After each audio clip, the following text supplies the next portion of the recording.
ನಮಸ್ಕಾರ, ಇದು ವಿಶ್ವಂಬರ ಟಿವಿ. ನಾನು ಗುರುಪ್ರಸಾದ್. ಪ್ರೈಮ್ ಗೆಸ್ಟ್ ಕಾರ್ಯಕ್ರಮಕ್ಕೆ ಸ್ವಾಗತ.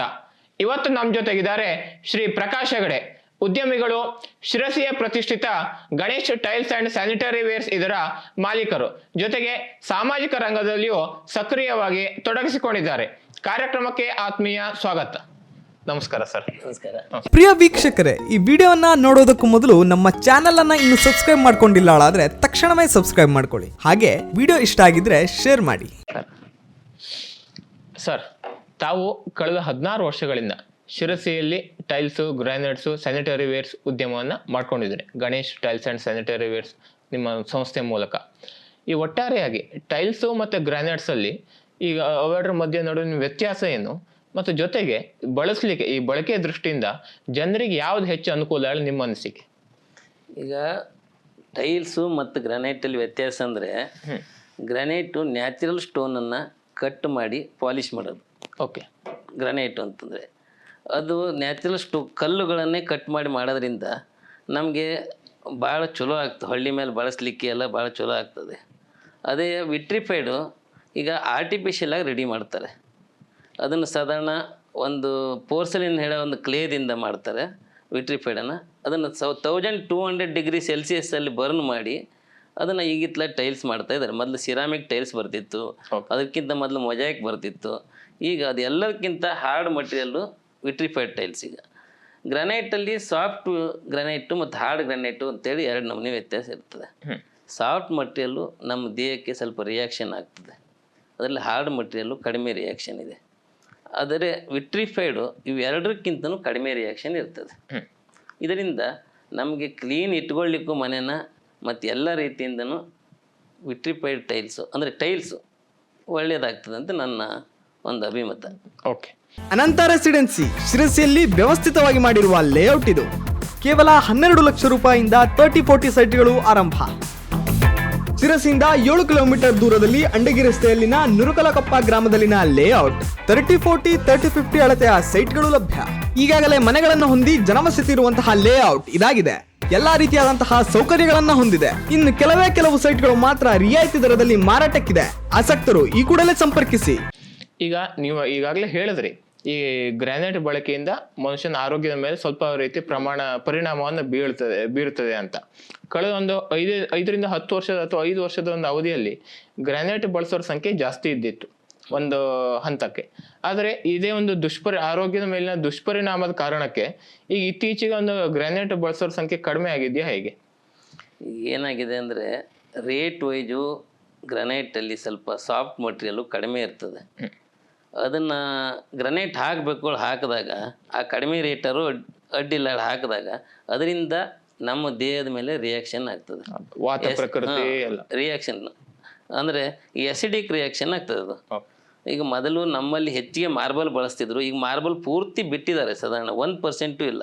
ಕಾರಣ ಅದೇ ಮಾರ್ಬಲ್ ಈ ಸ್ಟೋನು ಏನಿದೆ ರಿಯಾಕ್ಷನ್ ಆಗೋದ್ರಿಂದ ನಮ್ಮಲ್ಲಿ ವಾತ ಮತ್ತು ಕಾಲು ಹೊಡೆಯೋದು ಮತ್ತು ಕಾಲು ನೋವು ಇದೆಲ್ಲ ಬರ್ಲಿಕ್ಕೆ ಸ್ಟಾರ್ಟ್ ಆಯಿತು. ಅದಕ್ಕಾಗಿ ಬಿಟ್ಟಿದ್ದಾರೆ.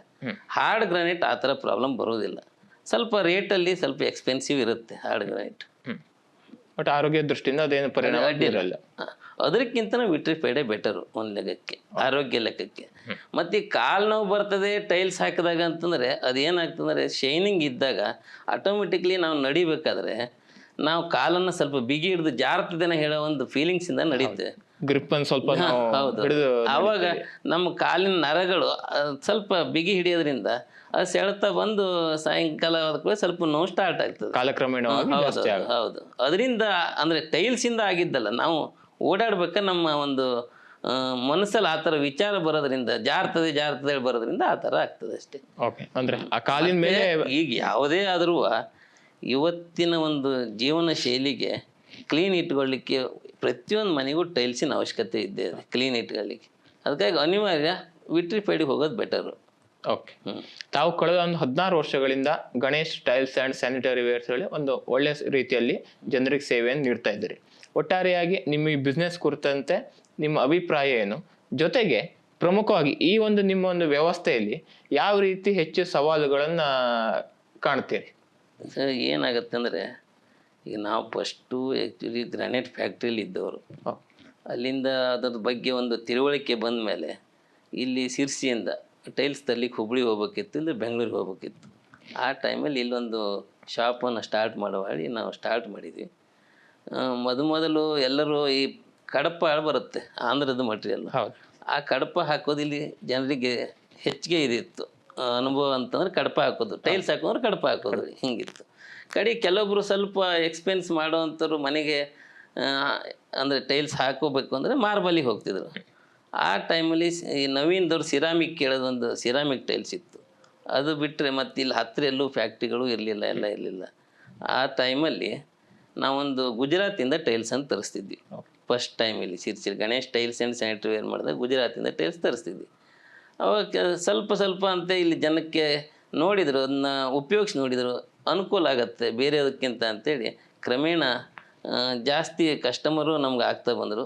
ಒಂದು ಒಳ್ಳೆ ರೀತಿ ಎಲ್ಲ ಇಲ್ಲಿ ಸಪೋರ್ಟ್ ಆಯಿತು. ಈಗಂತೂ ಸಾಧಾರಣ 90% ಜನ ಟೈಲ್ಸ್ ವಿಟ್ರಿಫೈಡ್ ಟೈಲ್ಸಿಗೆ ಬಂದಿದ್ದಾರೆ. ಪ್ರಮುಖವಾಗಿ ಈ ಒಂದು ಇದರಲ್ಲಿ ನಿಮ್ಮ ಬಿಸ್ನೆಸ್ಸಲ್ಲಿ ಎದುರಿಸುವಂಥ ಸವಾಲುಗಳು ಅಥವಾ ಸಮಸ್ಯೆಗಳು ಏನು? ಸವಾಲು ಅಂತಂದ್ರೆ ಸರ್, ಈಗ ಏನಾಗುತ್ತೆ, ನಮ್ಮಲ್ಲಿ ವಿಟ್ರಿಫೈಡಲ್ಲೂ ಈಗ ಭಾಳಷ್ಟು ಸೆಕೆಂಡ್ಸ್ಗಳು ಬರ್ತಾ ಇದ್ದಾವೆ.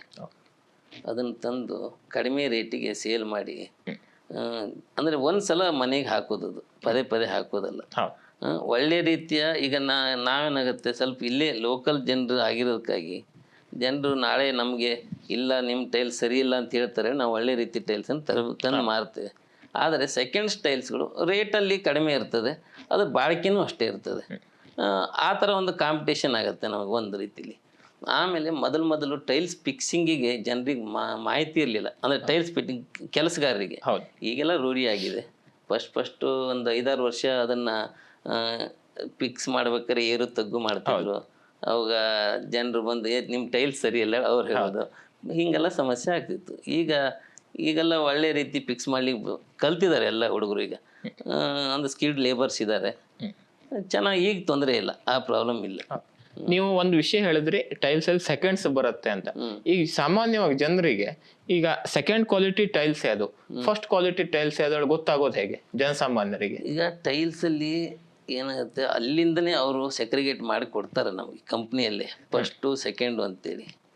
ಅದು ಈಗ ಪ್ರತಿಯೊಂದು ಟೈಲ್ಸನ್ನು ಬಿಲ್ಲಲ್ಲಿ ತಂದಾಗ ಅದು ಫಸ್ಟು ಮತ್ತು ಸೆಕೆಂಡು ಅಲ್ಲೇ ಕರೆಕ್ಟಾಗೇ ಬರುತ್ತೆ.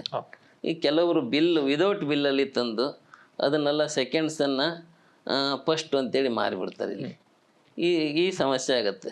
ಅಲ್ಲ, ಅದನ್ನ ಗುರ್ಸೋದು ಹೇಗೆ? ಏನಾದ್ರು ಅದಕ್ಕೆ ಅವಕಾಶಗಳು ಇದೆಯಾ? ಇದೆ, ಅದು ಗೊತ್ತಾಗತ್ತೆ, ಫಿಕ್ಸಿಂಗ್ ಮಾಡೋರಿಗೆ ಗೊತ್ತಾಗತ್ತೆ ಅದು. ಆಮೇಲೆ ನಮಗೂ ಗೊತ್ತಾಗತ್ತೆ ಅದು ವಿಷಯ. ಈಗ ನಾವು ಜನರಿಗೆ ಹೇಳ್ಬೋದು ಹೀಗೆ ಫಸ್ಟ್ ಇದು ಸೆಕೆಂಡು ಅಂತೇಳಿ, ಅವ್ರು ಒಪ್ಪಿದಲ್ಲಿ. ಇಲ್ಲ ಕೆಲವ್ರು ಏನಾಗುತ್ತೆ, ರೇಟ್ ಒಂದೇ ಇಂಪಾರ್ಟೆಂಟ್ ಆದಾಗ ಅವಾಗ ಅನಿವಾರ್ಯ ಆಗಿಬಿಡುತ್ತೆ ಅದು. ಸೆಕೆಂಡ್ಸು ಈಗ ನಾವಂತೂ ಇನ್ನೂರಿಗೂ ಸೆಕೆಂಡ್ಸನ್ನು ತಂದು ಮಾರಿಲ್ಲ.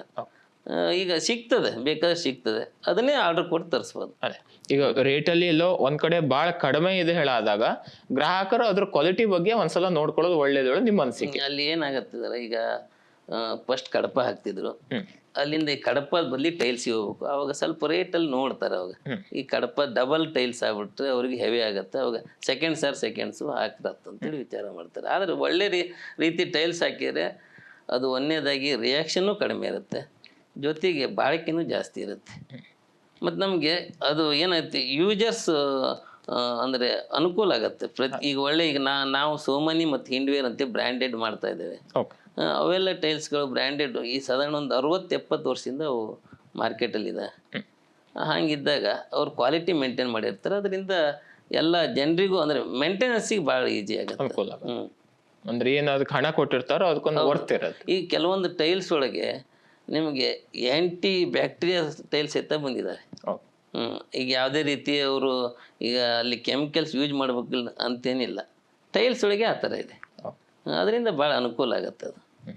ಈಗ ಮುಂದಿನ ನಿಮ್ಮ ದೃಷ್ಟಿಯಲ್ಲಿ ಮುಂದಿನ ಒಂದು 5 ವರ್ಷನೋ 10 ವರ್ಷದ ಒಂದು ಗಣನೆಗೆ ತೆಗೆದುಕೊಂಡ್ರೆ ಭವಿಷ್ಯವನ್ನ, ಈ ಟೈಲ್ಸು, ಗ್ರಾನೈಟ್ಸು, ಮಾರ್ಬಲ್ಸ್ ಬದಲಾಗಿ ಯಾವ ರೀತಿ ಒಂದು ವ್ಯವಸ್ಥೆ ಬರ್ಬೋದು ಅಂತ ಅನ್ನಿಸ್ತದೆ?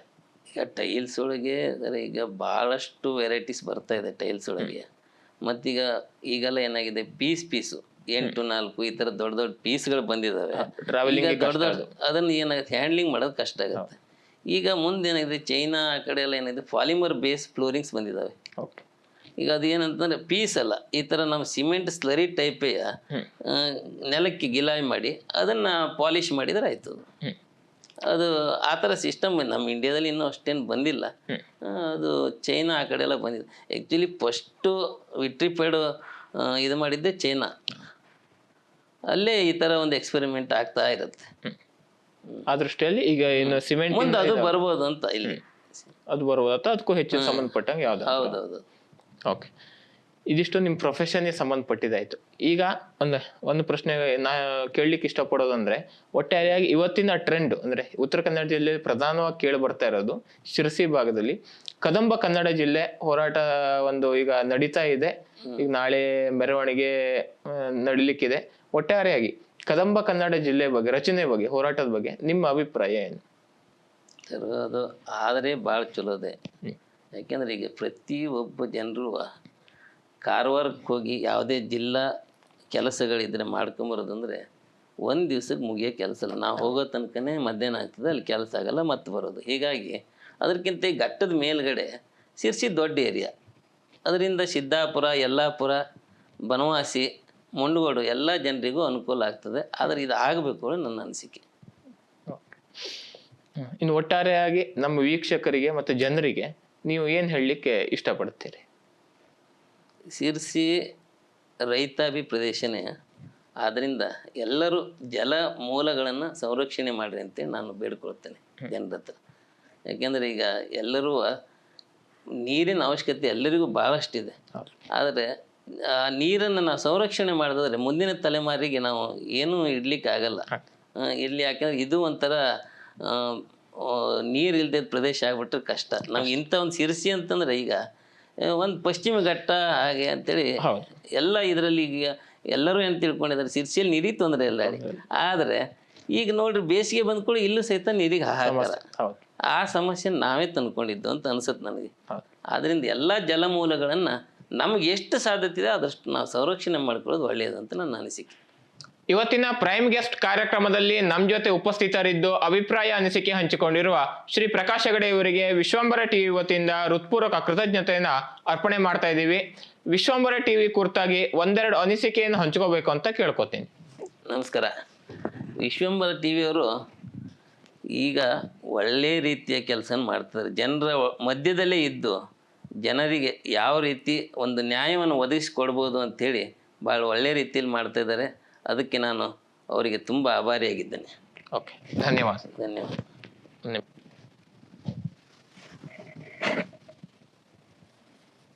ಧನ್ಯವಾದ. Thank you. ಧನ್ಯವಾದ. ವೀಕ್ಷಕ ಮಹಾಪ್ರಭುಗಳೇ, ನಮ್ಮ ಚಾನಲ್ ಅನ್ನು ಸಬ್ಸ್ಕ್ರೈಬ್ ಮಾಡಿ, ಶೇರ್ ಮಾಡಿ, ಪ್ರೋತ್ಸಾಹಿಸಿ.